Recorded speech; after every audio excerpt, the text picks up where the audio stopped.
Професионалност како приоритет наместо етничка припадност. Ова е клучната поента на Законот за рамноправна застапеност до кој што дојде телевизија 24.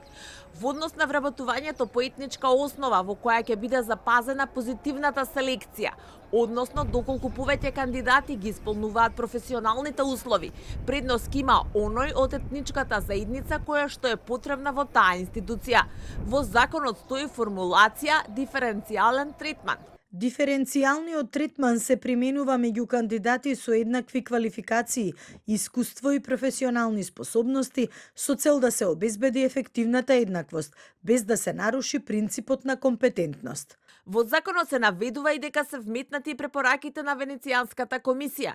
Се предвидува дека квалификациите, стручноста и професионалните способности представуваат примарен критериум, додека припадноста кон одредена заедница може да се земе предвид само ако секундарен фактор и тоа исклучиво во случаи кога кандидатите имаат еднакви квалификации. Со ова се обезбедува усогласеност со современите европски стандарди и препораките на Венецијанската комисија.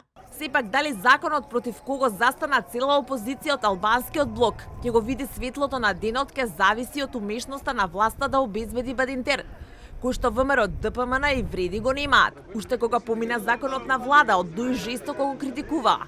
А подпредседателот на ДУИ за 24 анализа најави дека ќе го блокираат со сите средства. Толку штетен да не помине во собранието. Кои ќе бидат одлуките, чекорите наши, тоа протести во деновите.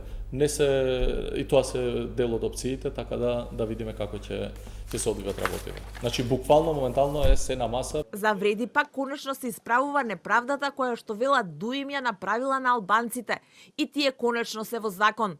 Овој закон е за секој албанец кој со години чекал да биде третиран правилно, да го добие својот дел.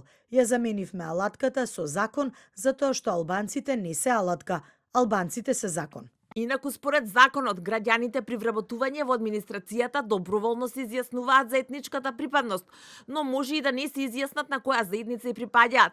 Ке се формира координативно тело кое ќе биде надлежно за спроведување на правичната застапеност. Ќе го определува владата и со него ќе раководи првиот вице-премиер.